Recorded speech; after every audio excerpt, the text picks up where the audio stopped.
Will this pizza change your life? And do you even need a pizza oven? Let's find out. Do you have a hankering for pizza, but don't have a pizza oven or a pizza stone? All you need today is a sheet pan and an oven. First thing you're gonna wanna do is we're gonna get our oven warm.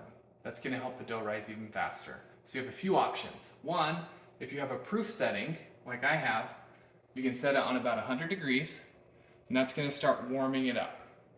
Option two, you can just turn on your oven light. That generally will actually help heat it up. Option three, put it on like the lowest setting for a few minutes, just enough to get it warm, and then turn it off. So we want to do this before we even mix the dough. So now let's go back to the table and mix our dough. Okay, so let's make the dough. This is super easy dough. You can do it in a KitchenAid, you can do it by hand. Obviously today we're doing it in the KitchenAid. So the first ingredient is water. And just to let you know, all these amounts will be in the description below. First ingredient's water. What's really important here is the temperature. You want it really warm, almost hot, but not so hot that it would burn you, because that might kill the yeast.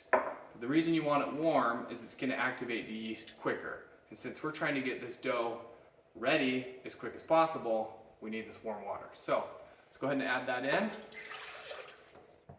And then yeast, also important. Go ahead and add that in. If you don't use your yeast very often, this is where a lot of food blogs and stuff will say to let it like activate. You don't have to activate yeast. It'll work no matter what. It just needs to get wet. But if you don't use your yeast very often, it's good to activate it to see if it's still alive. But if you're an active yeast user, you use it a lot, you don't even need to worry. You can just throw it in and go from there. So I'm not even gonna wait. Next thing, salt. I use table salt for this one, just because it dissolves a little quicker and easier. And then flour. I'm just using an all-purpose flour.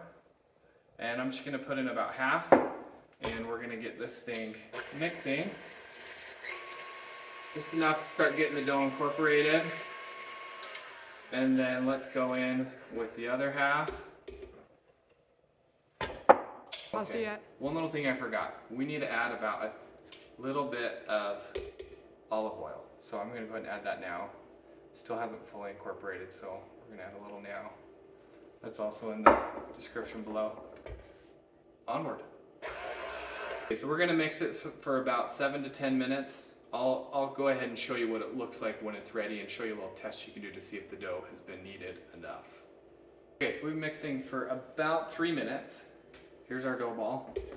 It's a little bit too dry, so I'm adding in a little bit more water, and I'll update that for the amount in the description. But I want to show you something real quick that we'll look for throughout is the window pane test. You're going to try and just slowly pull it apart. As you can see, it kind of breaks. So we want to get it to a point where it's not doing that anymore, and I'll show you that after it's mixed for a little bit longer.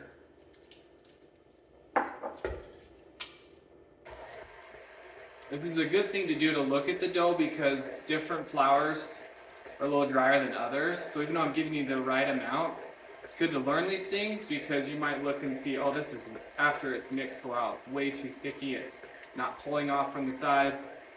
Then you'll need to add a little more flour. Or if it's just really dense like this one, just add a little bit more water slowly. Okay, so our dough is looking a lot better now. You can see it's sticky on the bottom just a little bit, but it's not like sticking all over. So just grab a spatula, grab that part. And I like to add just a little bit of olive oil to my hands or any kind of other oil, just so it's not as sticky. You're gonna pull it off. And see how this dough, the consistency here, it's not as dry and like a brick like last time. This is perfect. So let's do that window pane test again. You can kind of see the light through there. I have been told that you couldn't see the window pane test very well. So I'm going to show you now because we got some good light here. You're going to pull that dough apart. You should see light coming through. Yeah. See how it's all staying together now where before it was breaking apart? That shows us the gluten's ready.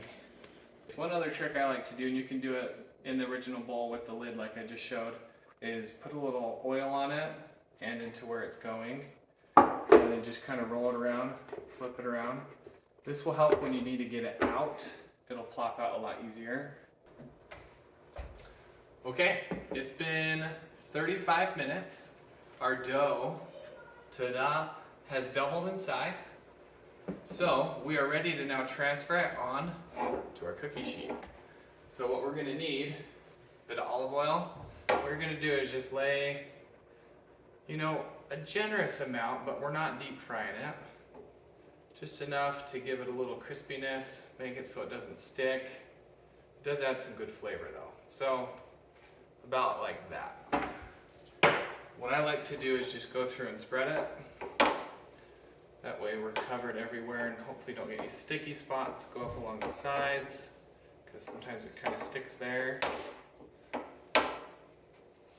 Okay, so we're ready now to transfer our dough. We want to be kind of careful. We don't want to just like chuck it, because like I said, we've worked to develop all these bubbles.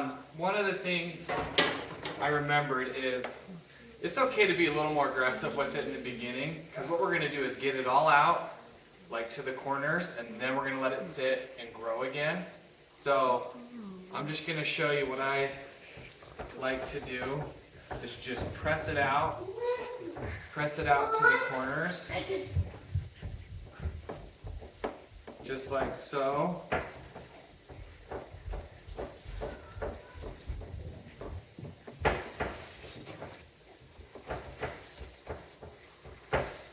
Notice the corners kind of have a hard time. What you can do is just kind of grab them, pull them out, and I just kind of drape them over. They won't stay, but at least we're stretching it. Okay, you can see it's starting to fill out those corners a little more. So I think we are looking really good. So we're going to put the lid back on, and we'll come back and I'll show you when we're ready to top it. Okay, so after you've put your dough in the pan, you'll want to get your oven going because it's going to take a bit to preheat. I have mine set on 550. Just do as high as your oven will go, 500, 550. And then you're going to want to get the bottom rack available to put it on, because we're going to put this on the bottom rack. It is crucial that this oven is preheated, nice and hot, because if it's not, this isn't going to turn out as well. So do that as soon as you can, so it gets up to 10. Okay, so our dough is ready to start topping. Bring it on in, come in close, huddle up. So we've got some volume here. It'll be easier for you to see in real life, but when you poke it, you should see an indentation. That means it's proofed and it's not still dense, like there's air in it, okay? So we're good here. We're going with just a Trader Joe's marinara sauce. I have a pizza sauce recipe that works well on here too. Honestly, sometimes I'm just more in the mood for the marinara. It's a little bit of a thicker sauce than the other pizza sauce. Get it out. You still want to leave a crust. Or if you don't like crust, you don't have to leave it. I mean, this is really your choice. Is called a grandma pizza, is its name, or a sheet pan pizza. So I would say make your grandma proud and make one of these for her.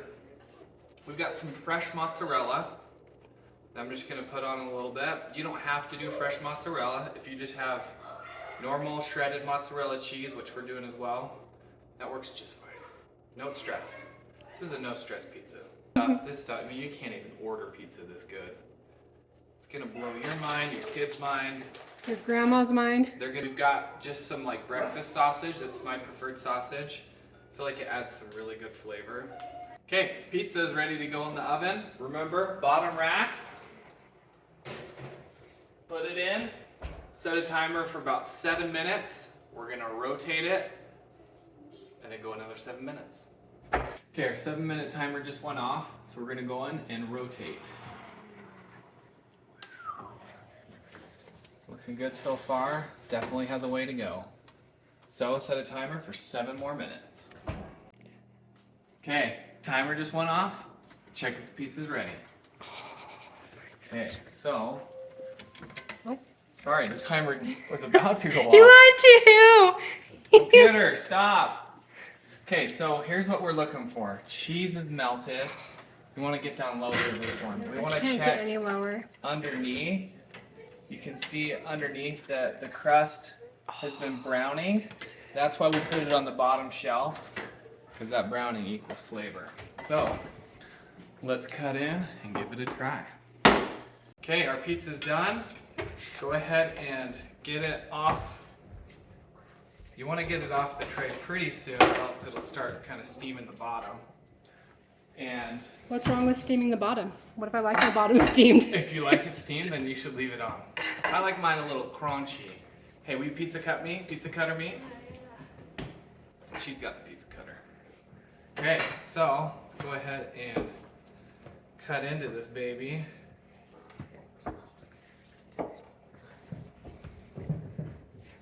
That's what's great about this pizza. It feeds a lot of people.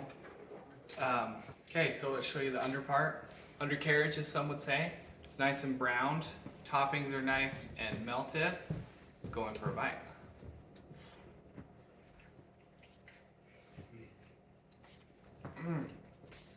Now the crust. Crunchy. It sounded good. That's all I get. He doesn't. Not let only does it sound good, it tastes good. He doesn't. So, my verdict. I'm gonna say I only get to hear it. I don't get to taste it, right? You? The cameraman. Cameraman doesn't get to taste it. My verdict. Do you need a pizza oven? You don't need one, but they are nice to have. I like both types of pizzas. I wouldn't say this is better than pizza oven pizza, but I wouldn't say it's worse. I'd say they're just different. But this is the kind of pizza that can change your life, because you can make something delicious like this on a weeknight without too much time. It's super easy, feeds the whole family, and it's delicious. So, thanks for watching. You got to give this pizza a try. Okay, is it recording? Yeah. Oh, let me try that again. Okay. Quiet on set. Shut up.